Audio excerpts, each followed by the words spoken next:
Hello everyone. This video is going to be a lot. It's going to be long. It's going to be kind of unorganized, I think. A lot has happened to me recently, and I need to talk about it. Obviously, a lot has happened to me in the past, and that's why the game's here. But a lot has happened pertaining to the people around me whenever I started this, whenever I was in my coma and stuff like that. Now, obviously, there's already a video out there about why One Way Lane was started. And if you haven't seen that, I would highly suggest that you watch that one before you watch this one, as it'll make reference to that one. But this is something I feel I need to talk about. I need to get off my chest. I need this. And I hope you'll listen to what I have to say. In my first video, I talked about why Christmas is so hard for me and my family life and my attempt. And I briefly spoke upon my ex-boyfriend and his role in it. But there's more there to talk about. For simplicity's sake, I am going to refer to him as John Doe. I just feel like it'll be easier. Me and John Doe were 19 at the time. Obviously, everyone heard how what I did to myself, my attempt, and how I got into the hospital, and he was there to take care of some things.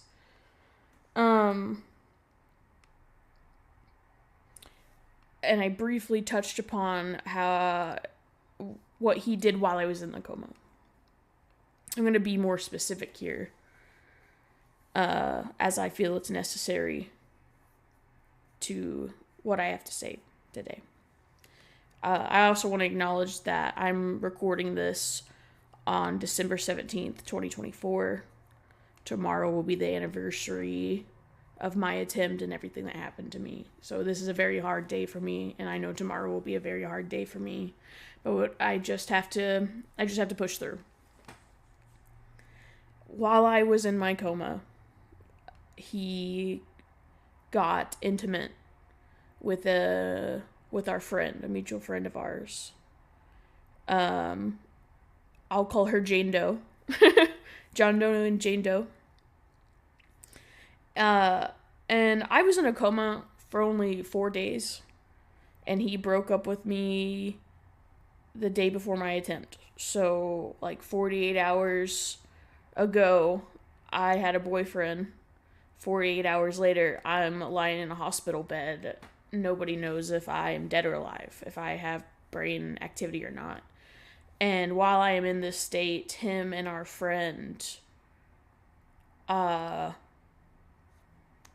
got intimate, I guess. I'm not sure how to phrase it in a way that it can be posted onto YouTube. And that really messed me up for a long time. It still has its effects. It's very hard for me to make romantic connections and trust people I'm with. It's also very hard for me to trust friends now after that. Imagine... The only thing I can think about now is imagine if I didn't wake up and I did die and I was dead and they were doing that. My friend and someone who was my boyfriend mere days ago. Someone who said that they loved me and they saw a future with me, and we had a baby together that I unfortunately lost due to my PCOS. And that's what they were doing. That made me feel so betrayed and hurt in a way that I don't think I can ever properly describe. What my family did and what he did to handle my situation when I was in the hospital made me feel like I wasn't even human. Like I was less than an animal. When I did wake up from my coma, and I think I might include snippets of my medical reports here, because I do have my medical records. I did request them. I figured it would help me write my game, as bizarre as that sounds. But whenever I woke up, I couldn't remember anything. I couldn't remember what happened. I had no idea where I was at. I had had a grand mal tonic-clonic seizure, so my short-term memory was not there. Just woke up from a coma. And my ex John Doe somehow got the brilliant idea that this was his time to come into the hospital, his last visit, and talk to me. Mind you, what little I do remember of him talking to me, because I had to have him and my mom fill in the blanks later, but what little I remember, I couldn't even tell who was talking to me. I couldn't even, my brain could not comprehend his face. I was that out of it. I couldn't understand even all the words he was saying to me, but he came in there to make sure that I knew that we weren't together anymore. And all I can remember him talking about is how hard this was on him, and how, oh my gosh, this was so difficult. I'm going to have to start therapy and antidepressants, but I need you to know we're not together anymore, and I'm not coming back to visit you, and this has just been so hard. And I don't know.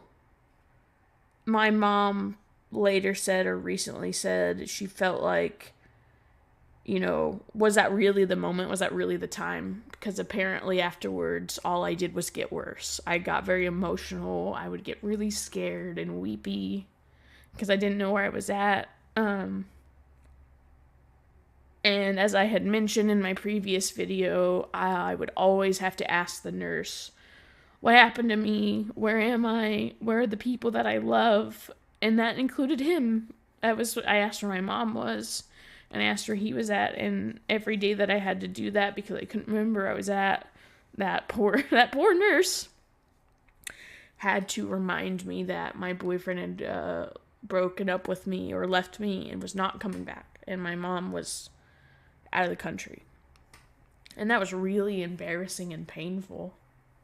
I mean, imagine every day you wake up and you don't know what happened to you, and you're in a hospital. And you find out that you don't have a boyfriend anymore. Your pregnancy is gone. And your mom and that guy have left you. And that was really hard to deal with for a very long time. And when I got out of the hospital, our friend Jane Doe was immediately there for me to cry on her shoulder. Obviously, she didn't tell me what she had been doing while I was in the coma. And she let me cry and vent about what happened to me and John Doe for like 2 or 3 weeks, I think, before I found out what happened. And I couldn't believe it. I had cried on this girl's shoulder for weeks about what had happened to me and what I was going through and how much pain I was in. And she was doing that with him. I think even up to that point, I don't know. I guess he had already moved on to another girl, we'll call her Mystery Girl, and left her, Jane Doe, in the dust. So that's like 3 girls. I went into the hospital on December 18th. I got out after Christmas. This is not much time has passed for you to go through this many people. And when I found that out, I was so angry and I was so hurt. I reached out to him. I did, and I confronted him. And all he could do was apologize and be like, yeah, I'm sorry I didn't tell you. I don't know. It's been years at this point. I don't remember every single detail.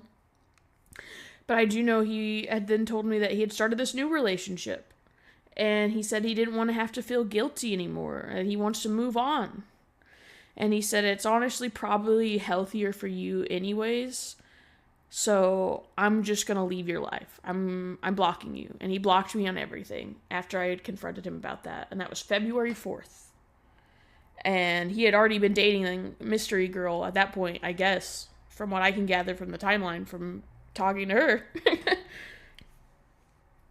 I don't know. I was in such shock. My parents had left me behind, and now someone who I had felt I had this genuine connection with and this love for had done such an insanely hurtful and disgusting act. Again, all I can think about is, what if I didn't make it? What if I did die? What if I was dead? And that's what he was doing. And that's what my friend was doing while I was dead. It felt like they practically shagged on my grave.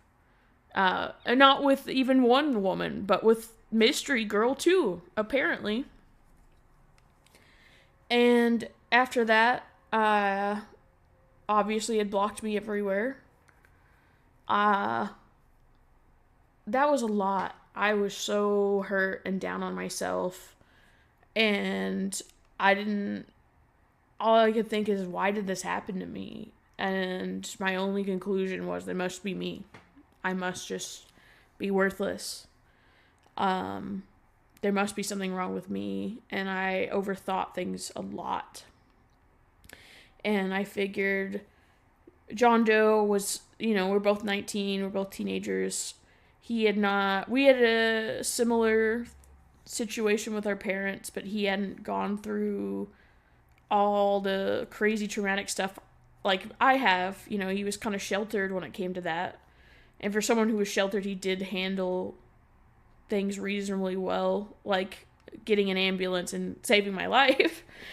All I could tell myself is, wow, you really hurt someone that you love. This person has never dealt with anything like this before. And in a moment of grief, instead of being stronger, you try to take the easy way out, and you just traumatized this person because of that, with what you did. And I really hated myself, and I thought I was a really bad person for a long time. And a part of me saw One Way Lane as an apology letter. Because I have to admit, when I confronted him about what he did with Jane Doe, I was so angry. I was so angry that I did say that I blamed him for why I did that to myself. And that is the most awful thing I've ever done in my life. And I figured that One Way Lane could be like my apology letter, so that I could show the world, and if he ever saw it, that it was not his fault. And that I just had a really bad life. And I know he obviously couldn't handle the situation because of what he did with our friend. So I figured he'd understand I couldn't handle everything that life had thrown my way. And I just wanted it all to end. And I just wanted out of it. And I just wanted the hurt to stop. I was 19 years old.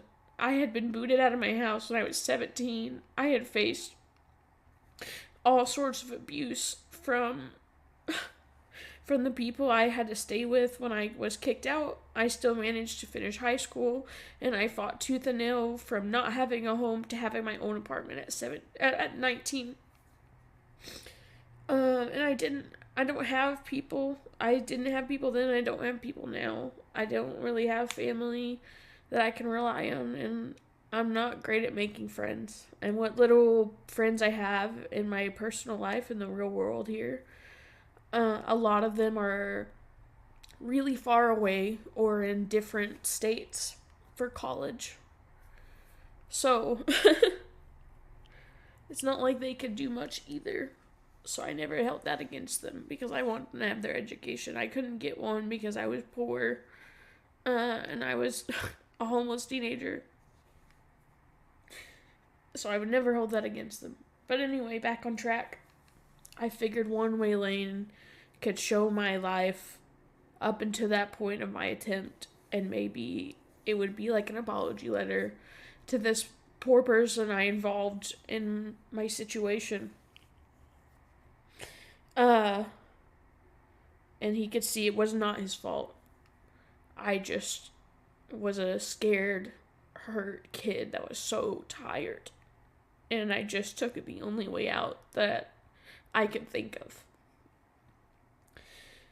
But anyway, part of when I confronted him and our female friend, him and Jane Doe, he had said something that still sticks with me today and is important to what I'm going to talk about here soon. At the time, Jane Doe was a Twitch streamer. She had like 300 subs. It wasn't anything crazy. She had done some other things to me that were really gross that I'm not going to talk about because it is deeply disturbing to me and embarrassing. Besides just doing what she did while I was in a coma and lying to my face for weeks, there was more. But he said he thought she was like a psychopath and she was crazy. And he was like, I'm still going to be friends with her even after all this because I'm scared one day her Twitch might blow up and she'll try to cancel me. And I thought that was so weird. And that's plays an important role for later, like I said. But anyway, he kept her in his life this whole time, but not me, because he was scared that she would blow up one day and try and cancel him. Time passed. I had started a team for my game as it blew up, one of the members of my team was still friends with John Doe, and still had contact with him from rare time to time. And at one point, when I still had the dev team, I got an offer to possibly go on a podcast and talk about my game and what led me to making it, because this, it's an interesting story. I didn't have my demo out yet. I just had my concept art, what I was working on. And I said, sure. I had planned to go on and talk about my life and what led up to me making the game, and that would have to include the parts with John Doe, because he was an integral part of that situation. As much as he does not want to be, he was. And it wasn't like I was gonna go bash him or like give out his name or identity or anything. I was just gonna go talk about my experience. I can talk about my experience. That is my right. If something happened to me, I can express what happened to me and how it made me feel. And I was advised by another member on the team that we should probably give John Doe the courtesy of a heads up that, hey, I'm going on this podcast and I'm going to be talking about my situation. Unfortunately, you were a part of that situation, so there's going to be some discussion around that. I figured, sure, that sounds like the thing to do. That sounds like common courtesy, like she said. And he was not happy about that at all. I was immediately hit with, if you talk about any details pertaining to my relationship with you, I will sue you for defamation. And that royally pissed me off at the time. I was still like 19 or 20, I think, back then. And all I could think is, really? You did all this horrible stuff to me. Like, you abandoned me. You got with her friend while I was in a coma. You got with another girl immediately after. You said you would keep this girl in your life who did a gross thing to me, and you did a gross thing with because you think you're going to cancel her, or you think she's going to cancel you, all this other junk. I was just so mad at. I was like, really? This game is all I have. This project is all I have. I'm allowed to talk about what happened to me in my situation, and it includes the parts that deal with you. And I was really angry and unreasonable, and I was like, I'm not coming on to slander you. I'm not going to release your name or something. I am just telling the story of how I ended up here and what happened to me. But, like I said, he said he would sue me for defamation if I ever mentioned any details of our relationship. So I never did. And Even in the first video, I was very brief about his involvement at all. I even was like, you can look at the questions they're going to ask me if it bothers you that much. But whatever. And I guess from there on out, he had our mutual friend who was on the team keep tabs from the inside on One Way Lane to see if he was ever going to be mentioned in the game, which he had not. At that point, all that was ever seen was Mother and Riley. I don't think Tom was even out yet. A very crucial part of the story wasn't even there yet. And even to this day, all I can really think about is like, none of that is defamation. I'm just telling my story and what happened to me. And if he did sue me, now that I'm old enough to think about it, he wouldn't have won. Like, none of the defamation is really hard to prove, but you have to prove that someone has an intent to defame your character. And, like, me talking about a situation that happened to me is not defamation.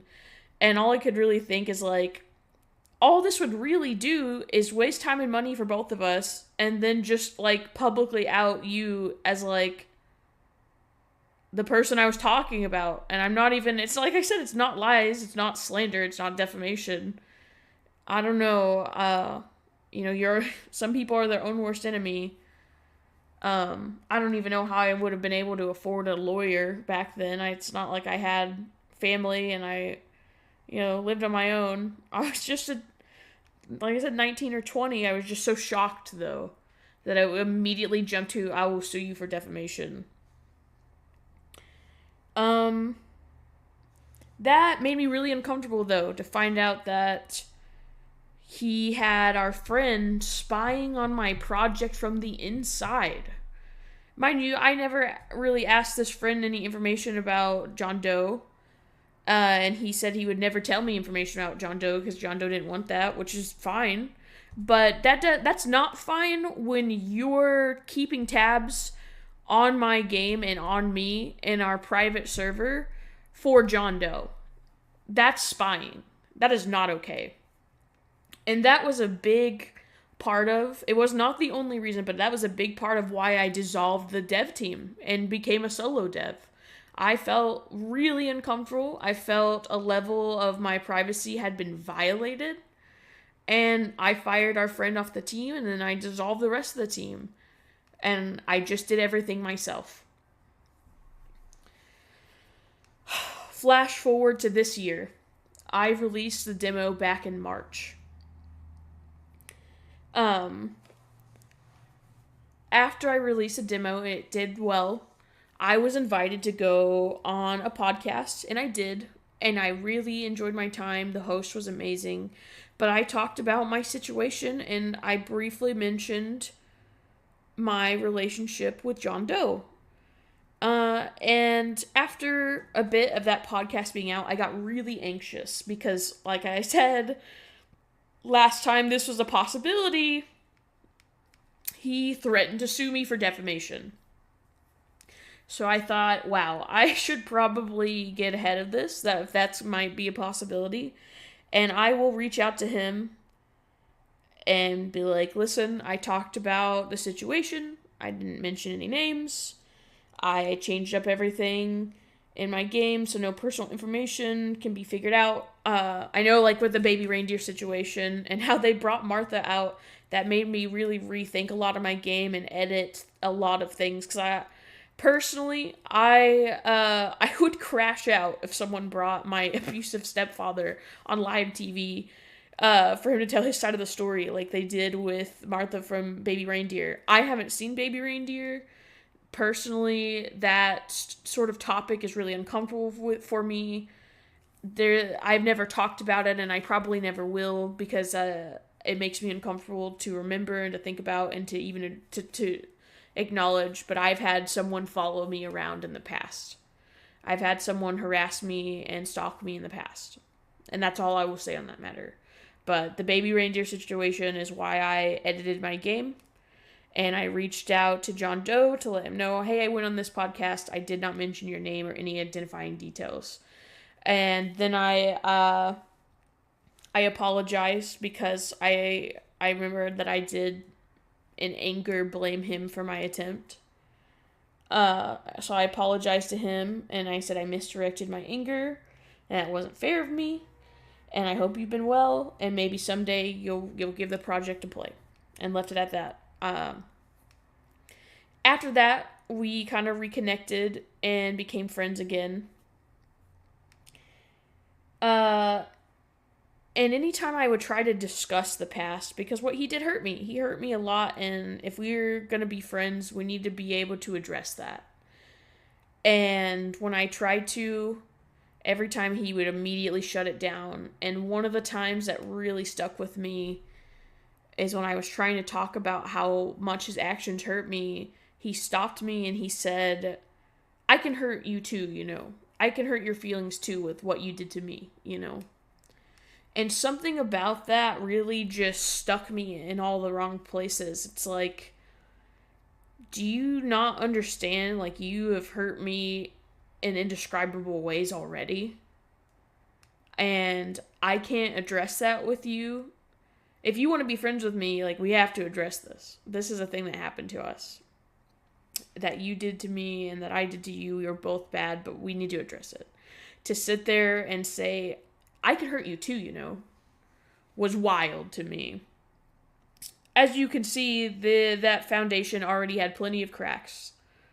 And eventually I came to find out by talking to Mystery Girl, the one he left me for, or left me over. I don't know how you phrase it.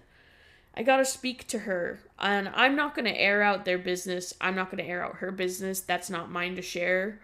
I know he did not treat her in the best way, in my opinion, and I can leave it at that. A part of why I reached out to her, and I'm gonna try to say this in the least amount of detail, because I still also believe this is her business, not mine.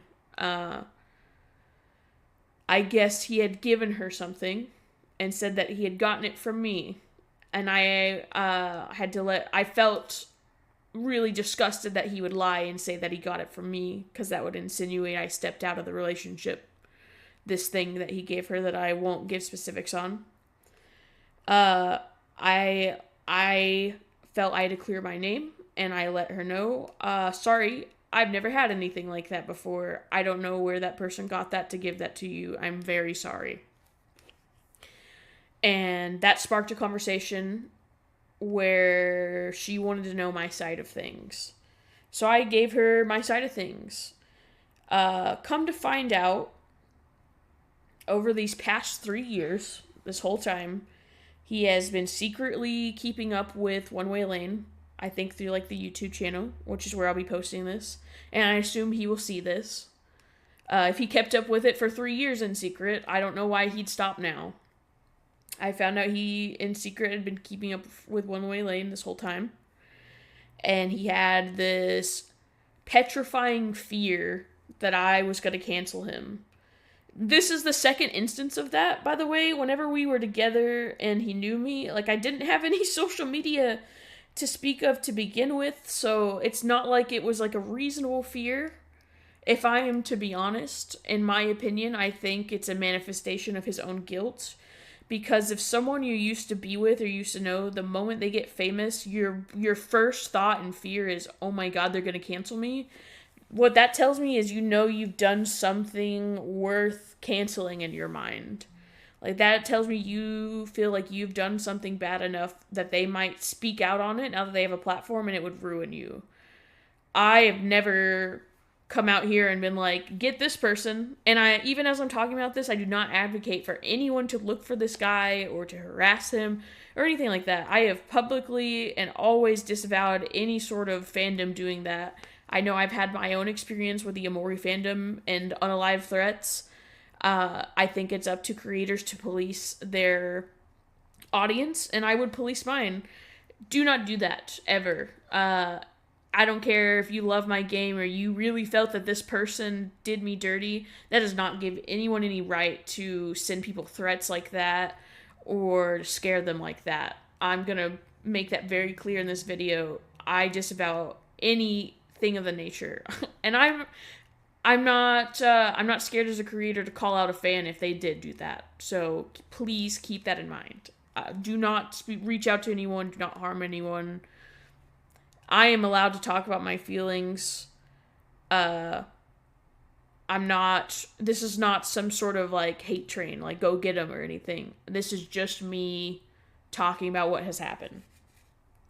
But while talking to her, I found out that I had been painted as the crazy ex. And I'm going to show in a text here from when I got at the hospital. I specifically said to him, "Oh, so now I get to be the crazy ex and you get to be the hero because you left out crucial details about our baby."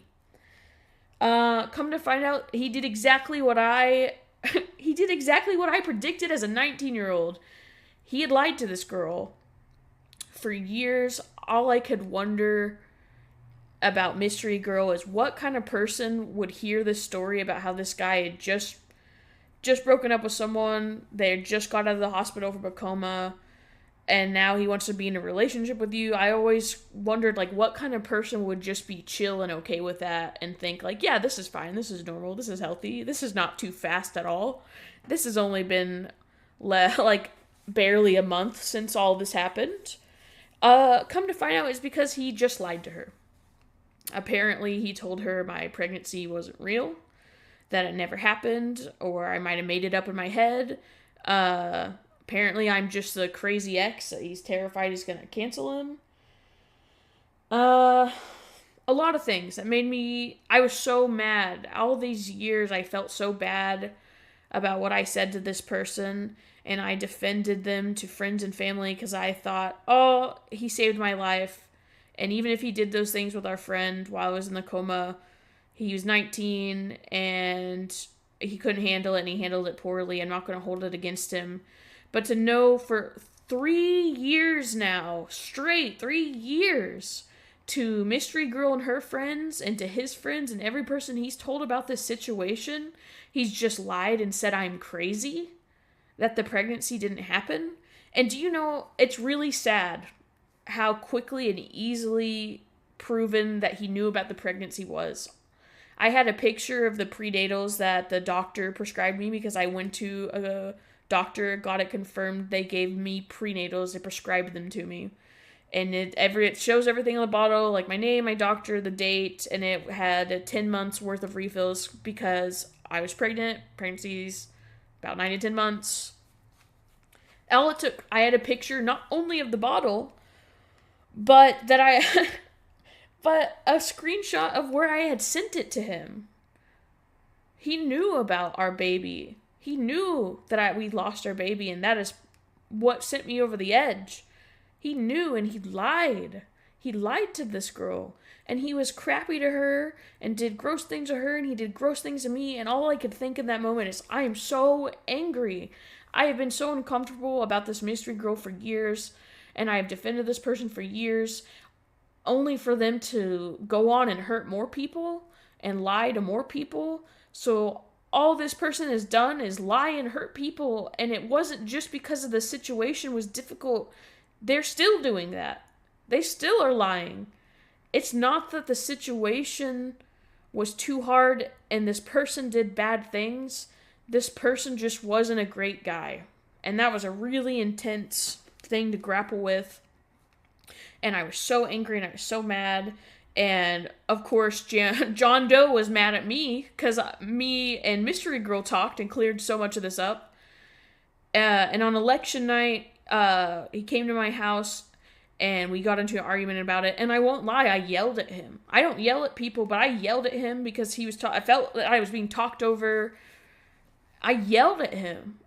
And it was because he wanted me to clear up where he got this thing from that he gave Mystery Girl, by changing the verbiage. I don't know. I just yelled at him and I yelled over him. I was like, I have no idea where you got that. I don't know what you did. That was after me. You lied to her and you've been lying. I just found out you've been lying about me for years. You have no credibility. Why would I clear up this situation? I don't know if you're telling the truth. I don't know if you lied to her. I don't know where you got that. I just know you lied and said you got it from me. And I'm not gonna sugarcoat it. I was not the nicest with how I talked to Mystery Girl. It wasn't that I directly, like, came at her or anything. I was just so over it. I was like, F all this. I'd never trust anyone, on my edgy lone wolf bullshit. Because I was just so mad. I don't even know where to put the anger. All of this is so weird and out of pocket. And, like, I found out all these years he's been secretly keeping up with the channel. He didn't think, hey, maybe I should reach out and apologize. No, he told me that he thought about reaching out to me a few times, not to apologize, but to ask for tips on how to start his own game, because he wants to be a game dev too. And that really, thinking about that in retrospect, it reminds me of when Bojack brought his script to Sarah Lynn, and she was like, it's so good to see the face of an old friend. Being famous is so hard. Everyone just wants to use you. No one wants to be your real friend. But it's so good to see you, a true friend. And then she finds out he only came to visit her to try and get her to come on his show and to use her for her position in the media because she was doing really well in her career at the time. And I remember her being like, I'm pretending like I'm doing well, but I'm really on the edge and the light in my eyes is dying and I really need a friend, so I'm glad you're here. Only for him to turn around and ask her to be on his show because it would get the show more attention because she was already pre-established. And she had to be like, oh, you just wanted me to work on your show. Well, damn. I guess it was good to see you, and it's left at that, and it really felt like that. I'm glad he didn't reach out to me and ask me that. I think I probably would have crashed out. Who knows? I'm the daughter of 2 crash outs. I will not lie to you guys. I've had my moments where I freak out after horrible things have happened in my life.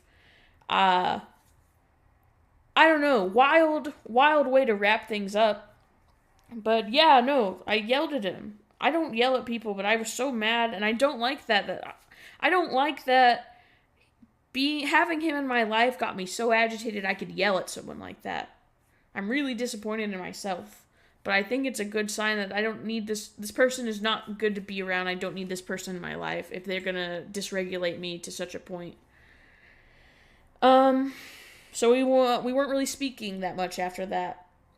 And mind you, this whole time, these past months that we were friends, and when I say friends, I mean, like, we talk to each other every day. He would, like, call me and, like, give me the rundown of his day and confide in me. Like, we talk to each other every day. We hang out in person.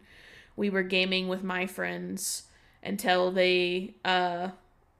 all this stuff happened and they didn't want anything to do with them. And all through all of this, he's been like, I will always be there for you no matter what. I will always be in your corner. Not even God could stop me or whatever. This whole time. That's all he said to me all the time. So we weren't talking anymore.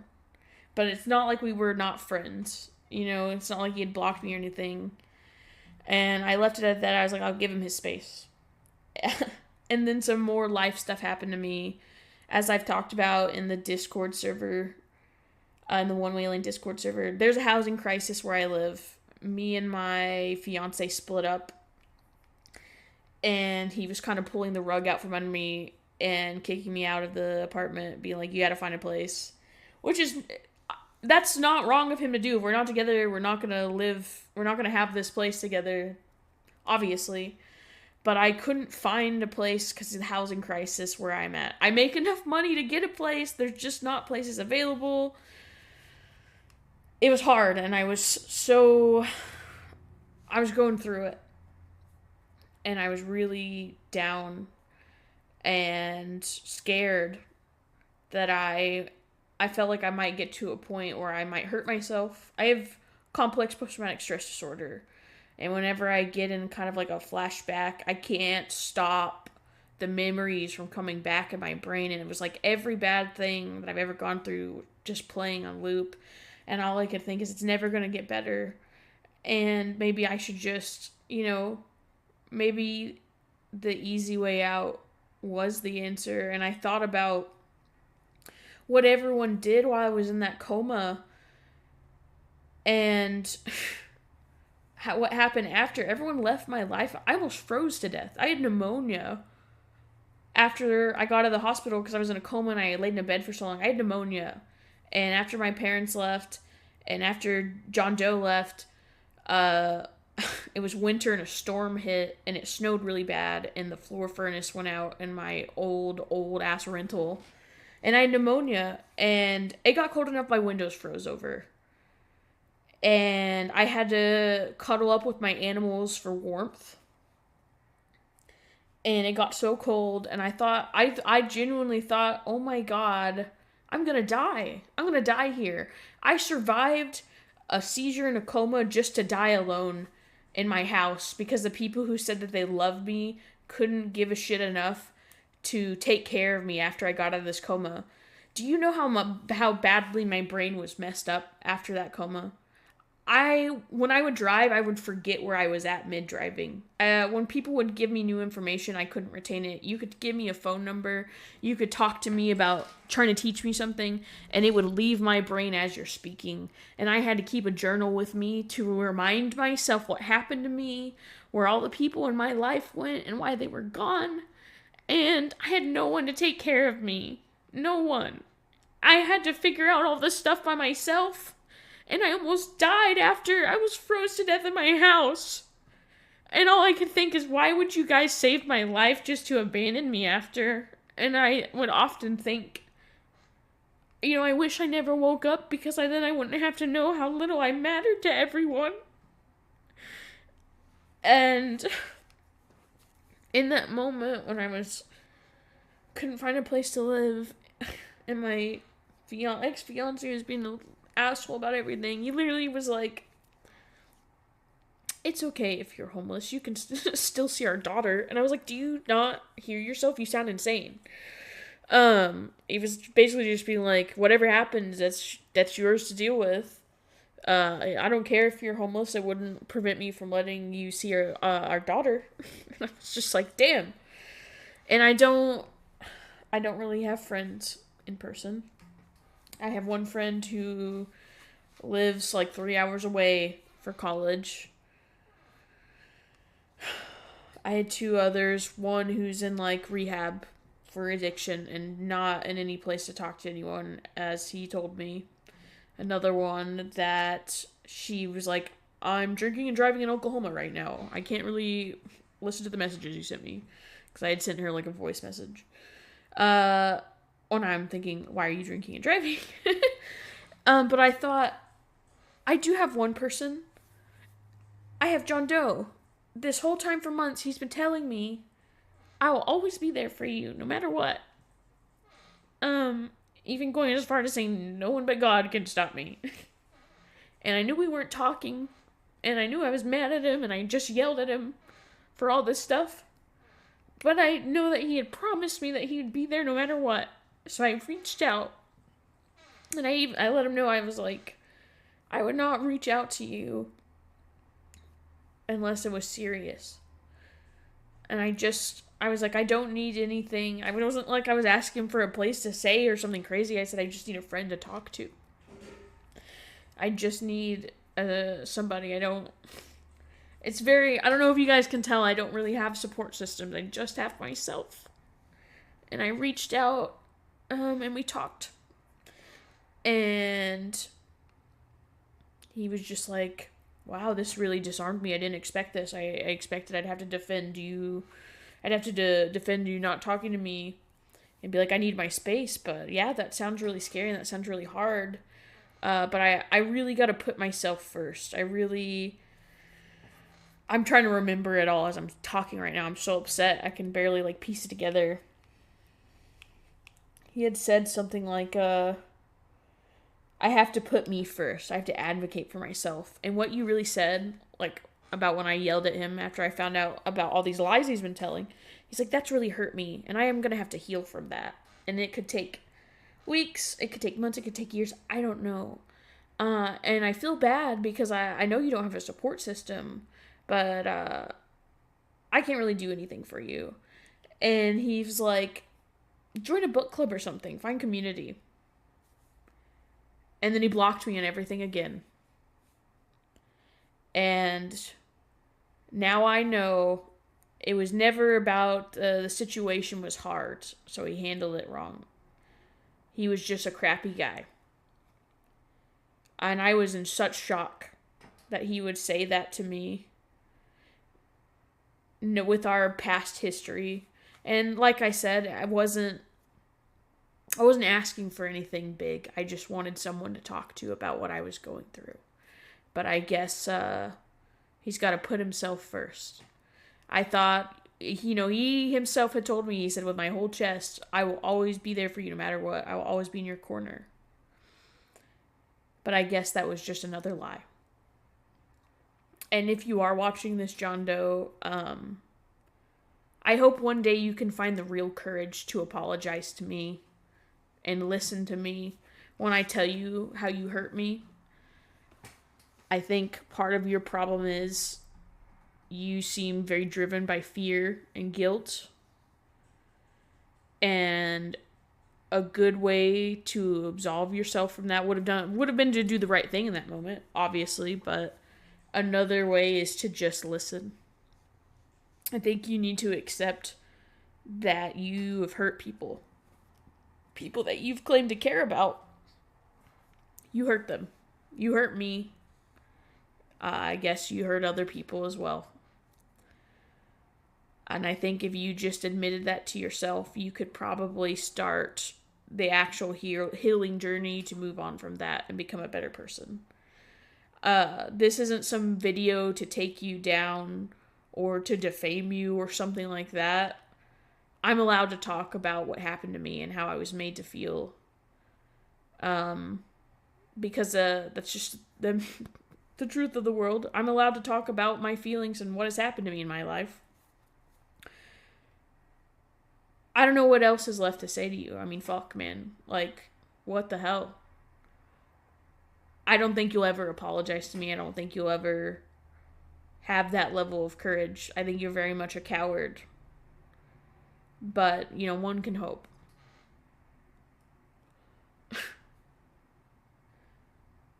And that's my epilogue to what started One Way Lane. I think it's very fair to say I've dealt with a lot and I've been through a lot. In my career with One Way Lane, I have talked to a lot of people and helped them through a lot of situations. And it feels really bad to say this because it feels like I'm just doing what Jane Doe did to me. But I think I really need to take some time to regroup and recover from all of this. So I'm sorry if I can't respond to fan messages as much. I really appreciate them when you guys send them to me. I love all of my fans, and any of you that I've talked to, I'm so grateful you reached out. Whether it was just to thank me, or to tell me about your projects, or to vent, I don't care. I've been thankful for all of them. So many avenues in my life have been hard, and so many people have let me down and hurt me, and it's really hard to trust anyone or feel safe with anyone, and I still don't. But I'm still thankful that I can do something with all this pain to maybe help people, and I've been so thankful for every person I've met on my journey through this, and this is my hope, this is my joy, this project, and I really hope that anyone who's been through anything like me, I hope you do know it does get better. Surviving the trauma was already hard, but dealing with the aftermath is also really hard. But I know that we can all get through this. And I'm sorry I can't talk to you guys right now. I really just need some time for myself. I am still going to be making the game. And I will still post updates, of course, but I don't know if I can handle the mental load of helping other people right now, and I'm so sorry. A lot of people have let me down. and thrown me to the curb when I needed them most, and it feels like that's what I'm doing to my fandom right now, but I promise that's not what it is, and I'll still be here when I find that strength again. A lot of people have hurt me, and I don't know how to trust people anymore. I don't know how to feel safe around other people anymore. And that's all I want. I mean, I don't feel like I'm asking for much in life. But I do want to thank you guys for everyone that's been there. Even my day ones, like my mod Pinky. I know you've been there since even before I started One Way Lane, when I was some streamer kid playing Dying Light with pink hair.